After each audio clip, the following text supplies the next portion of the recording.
Warren Buffett, you asked about him before. It was his passion since he was very young, and it led to great success. Anybody who has a passion about something usually gets to be pretty good at it, whatever it is. So if you have a passion for something, I urge you to pursue it and do it more and more. Welcome back, everyone. Today I'm sitting down again with Jim Rogers. Jim is someone that I really admire because he's kind of like the father of traveling traders, traveling investors. Been traveling for a while on his motorbike, so I'm looking forward to talk with him about the markets these days, the bubble, inflation, and the traveling life of a trader. So how's it going, Jim, today? Well, it's a very strange world we live in. Some places are booming, some places are going bankrupt. And I'm afraid that's going to be the way it is for a while.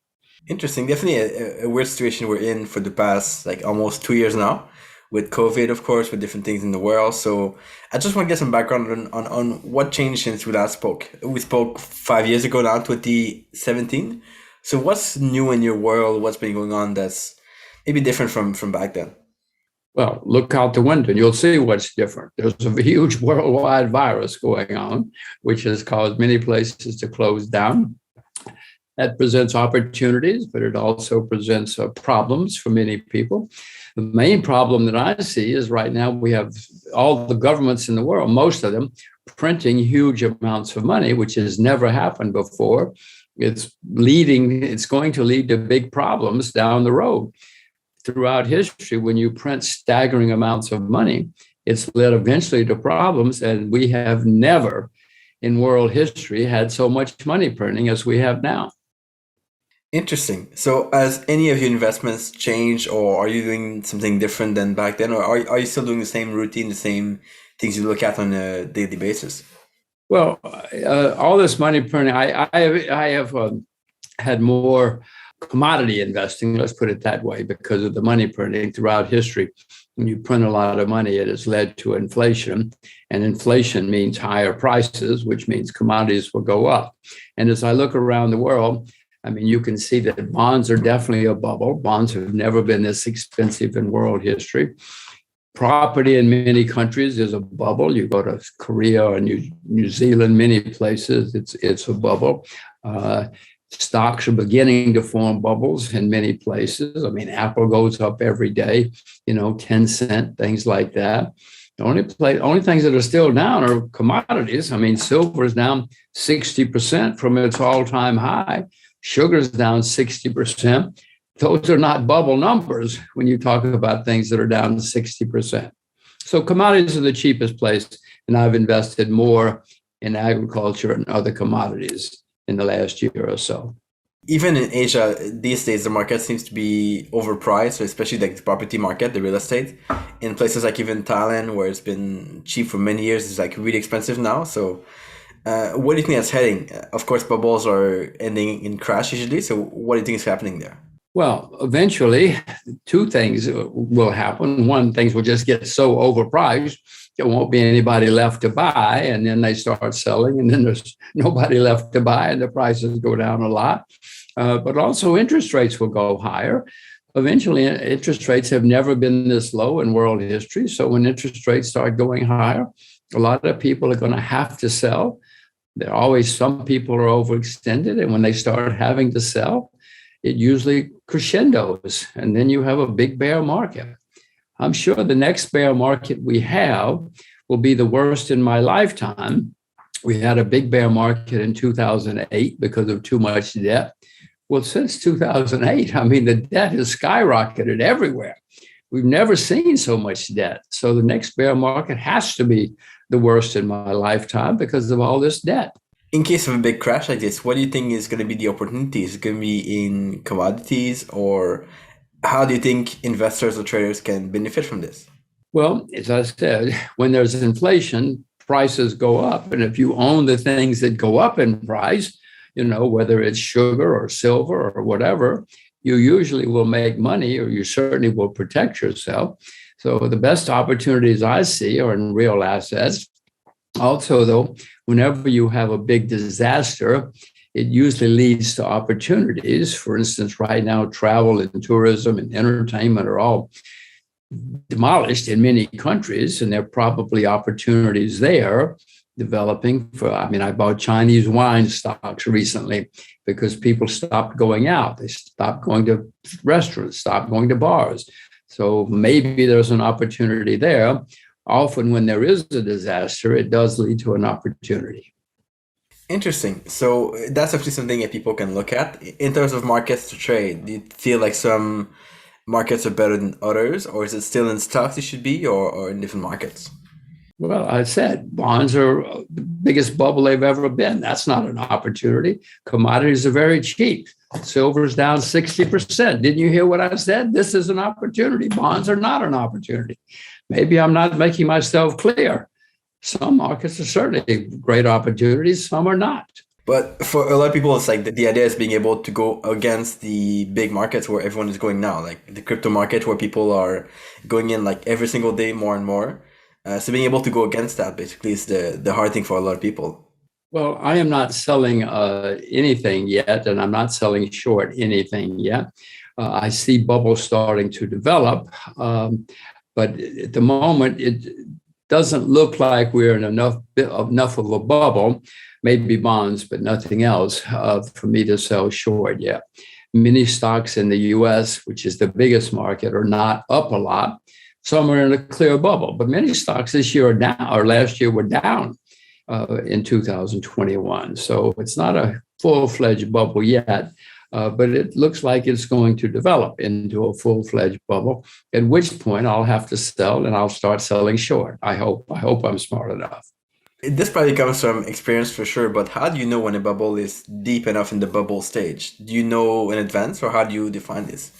I think what you need to do is to watch the desire to trade to figure out when it's time to sell the bubble. I don't know. Bubbles usually ruin two kinds of people. They ruin the skeptics first, the people who say this is a bubble and it's crazy. Then they get ruined. And then the people who believe in the bubble get ruined, because then the bubble eventually collapses and they lose everything because they thought it was real. So I don't know. I'm not very good at market timing. I have been around bubbles before. I have sold bubbles. I have shorted bubbles, but bubbles can be very, very confusing. So you can never pick the tops. You just have to go with whatever happens and then understand what's happening in the market. Well, when bubbles come, everything collapses, or nearly everything, not everything. Most things disappear. In the let's use 1999, that was a recent bubble in the US. It was the dot-com bubble. Many of the dot-com stocks, which were not real companies, some of them, totally collapsed and disappeared. Some survived and did well. I mean, Amazon is now a great success. But if you shorted at Amazon in that bubble, you would have made a lot of money for a while. But it is a company which went on to become a great success. Usually, there's always somebody that survives, but most bubble stocks disappear. Are there any ways to figure out who's going to survive, or is it something that you just have to go with and just wait to see? I told you, watch the desire to trade. Always somebody who will survive. You look at their balance sheets, you look at their business, you look at the competition, you look at the people, are the people smart people? No, it's the same thing that you would look at when you're trying to decide on any investment. It's exactly the same thing. It's more difficult in a bubble because usually there's a lot more competition in a bubble. Many new companies start up, and you have to decide which ones are really sound. But it's the same thing. Investing is pretty much the same always. I didn't say it was easy. I just said it's pretty much the same. Of course. I do want to go back to your days as a traveling investor. You've been probably one of the few first people who decide to travel and invest at the same time. Many years ago, of course. You're still doing some travels today, of course. How did that come to be, and how did you come with this idea of being able to travel and kind of see the country, or many countries actually, and being able to invest at the same time? Ever since I grew up in a very small country village in the backwoods, and for some reason, I wanted to see the world. I knew there was a lot more world out there. I wanted adventure and I wanted to see the world. So I retired early, but I retired early so I could see the world and so I could have adventure. I wanted to go around the world on a motorcycle. Motorcycles are a lot of fun, and it's the best way, a good way to see the world. So it took me a long time to get it organized because of communism and Red China and the Soviet Union and everything else. But eventually I got it organized and I did it. But that made me want to do more. So then I did it again at the turn of the millennium. First time on a motorcycle, second time in a car. I wanted to see the world. I still want to see the world. What do you feel like you're getting from traveling that other investors or other people couldn't get by being at a desk all day and not traveling? But when you travel, if you're observant, and when you go to Paris, you can see the Eiffel Tower and say, oh gosh, look at that. That's the Eiffel Tower. Or you can try to watch and see what's happening in the country, on the streets, with the people in the shops. And maybe you will see some changes taking place. And if you see changes taking place, and if you do more research, you might find good investments. Good point. And I'm always reading your books constantly. I actually bought the audio versions of them, so I re-listen to them a couple times a year. It's really good to kind of listen to your experiences, listen to your stories of traveling. So I definitely love that a lot. So Street Smart for me has been a big book that I go back to many times, and it's definitely a book that I really appreciate. Because now it's popular to travel and trade or travel and invest, but back then it was really a new thing for a lot of people to do that. Because of the nature of who I am, if I drive around the world and I see something changing, I'm probably going to do something. I could just wave and say, look at that, isn't that interesting? Or when I see something, if I know or I think I know it's going to lead to opportunities, then I stop and I do some research and maybe I will find some investment opportunities as well. It's just, I've been doing it, been investing for many, many years.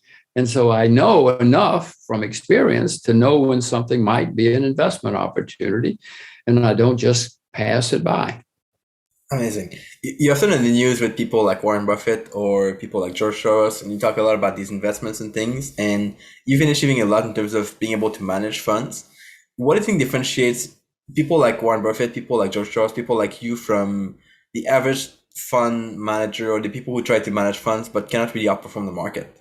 Is it a question of picking the right thing to invest in, or is it a question of something else? Well, one of the things that differentiates the two guys you mentioned, they're both over 90 years old. That's one thing that differentiates them.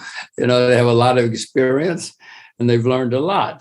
Many fund managers are in their 30s. There's a big difference in somebody in his 90s and somebody in his 30s. So that's one thing.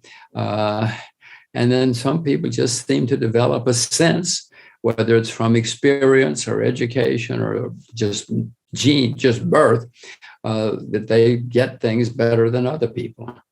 It's like football. Some people are great football players. How did they become great football players? I wish I knew. Are you the kind of person who prefers to learn from experience, like actually being in the market and learning from the market? Or do you prefer to meeting people, having mentors who can help you to grow and learn about the markets? Experience is a great teacher. I've learned a lot from my mistakes. I made plenty of mistakes in my life. I anyway, learn more from my mistakes than I learn from my successes. Successes make you feel like you know what you're doing. They make you think you're smart.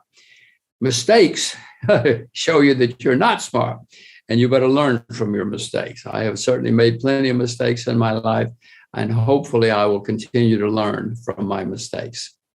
It's better not to make mistakes, but I don't know how to solve that problem.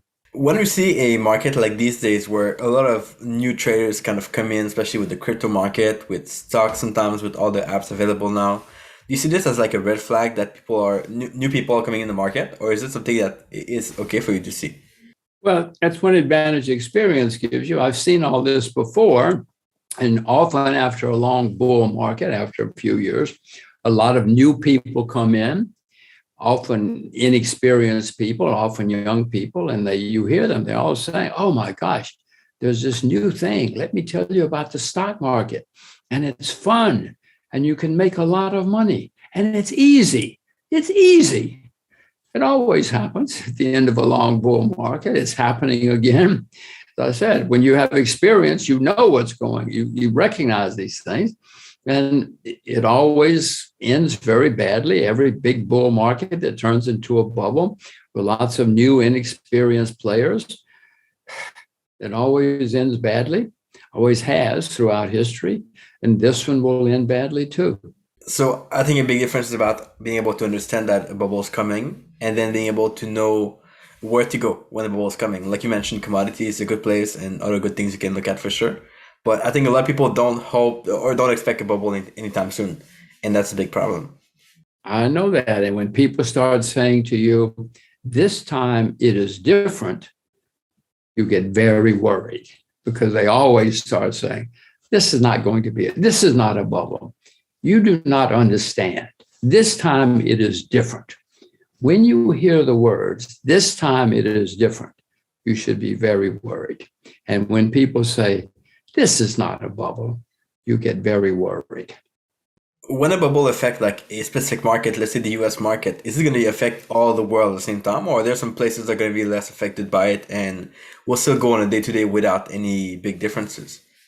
Well, these days, nearly everything is a fact. I mean, the internet makes everything instantly. We can know what's happening in Korea and New York instantly, all over the world. There's no such thing as very few remote markets now that we do not know about or cannot find out about as soon as we want to, and invest.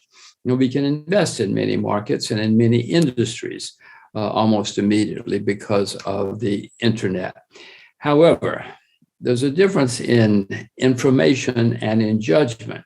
If 100 people go into a room and they all hear the same information at the same time, most of them will not get it right. Judgment is the hard thing, and I don't know how to teach judgment. You ask about some successful investments before, but for whatever reason, they have good judgment and they get the same information that other people get, but they know how to use judgment different. I don't know how to teach it. I wish I did. It's going to be to see what's collapsing, what's not collapsing, and how different things react. But definitely in the world where all is connected like this, it's definitely hard to only have one place crash and then the other places crash. I wish it were easy. I wish it were easy. Yes, it's not easy. It's not easy getting rich. If it were easy, everybody would be rich. And the markets are not easy. Most people, most investors, either professional investors or not professional investors, do not make money in the markets. I mean, it's sad, but most people do not make money in the markets. For the people who are not making money in the market, is there any way for them to kind of turn it around? Or there are some things you recommend they do? For sure, not something like easy that they can do like in a day or something, but what are some of the real ways to be able to learn the markets? Well, the most important lesson that I have learned is only invest in what you yourself know a lot about. Now, everybody listening to this knows a lot about something, whether it's cars or fashion or sports or something. And if you stay with what you know, what you yourself know, don't listen to the internet, don't listen to the TV, don't listen to anything. Everybody knows a lot about something. And if I told you you can only have 20 investments in your life, you would be very careful. You wouldn't jump around all the time. You would wait until you see something that you know is going to be successful. Then you would do research and you would invest and you would probably become a successful investor. Now, some people would say, but that's boring. If you want to be successful, don't worry about being boring. Be boring and be very successful. That is a good advice. The most important lesson is don't listen to other people. The most important lesson is to stay with what you yourself know a lot about. Good advice. So I definitely recommend people check out your books. Street Smart, I think, is the latest one that you published. One that I read many times, of course, and they can. We'll try to put some links below for the other books that they can have a look at. Where can they find you? They will connect with you or learn more about you after the interview. Yes, I have written a few books, and I've had fun doing the things which led to the books. My first book was about going around the world on a motorcycle, and It was about adventure, but it was also about the world and things I had learned, and I hope help other people learn. And that's my experiences, and that's what my books are about. Uh, I hope people can learn from reading my books as well as learning about adventure. But if you want to be a successful investor, yes, read as much as you can. You must know about markets. You must know about the world. Must know what's going on. But again, stay with what you know. If I told you to buy something, you should not buy it.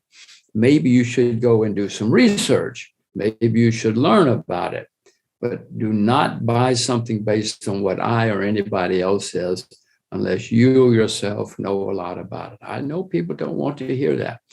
Everybody wants a hot tip. Everybody wants to be rich this month. Just give me one hot tip. Hot tips will ruin you. Hot tips will make you bankrupt. Stay away from hot tips. Yeah, this is a good advice. Definitely not fun to hear for a lot of people, but a good one that people will need to understand to be able to be successful one day in trading or in the market, for sure. Well, I mean, as I said, everybody wants to be rich this month. I wish this were easy. I said before, most people, both professional and non-professional, do not make money in the markets and never have. It's not everybody thinks it's easy. It looks easy. Everybody said, I could have bought Apple. No, most people did not buy Apple, back in those days. Most people did not buy the things that they think look easy. This is not an easy way to make money, and it never has been and never will be. It's always hard and hard work. You have to be disciplined. I think if people have a passion for it, can make their way through it, like you did, like other people did, but they gotta really kind of hone in and research, like you mentioned. If you have a passion for it, by all means, do it, because eventually you will be probably very good at it if that's one of your passions. Warren Buffett, you asked about him before. It was his passion since he was very young, and it led to great success. Anybody who has a passion about something usually gets to be pretty good at it, whatever it is. So if you have a passion for something, I urge you to pursue it and do it more and more. Good advice. Thank you so much, Jim, for your time. I know you're really busy and you have a really packed schedule, and it's the new year now, so a lot of things to work on for sure. So I really appreciate your time. I appreciate the advice you gave to my listeners, and I hope we can catch up fairly soon.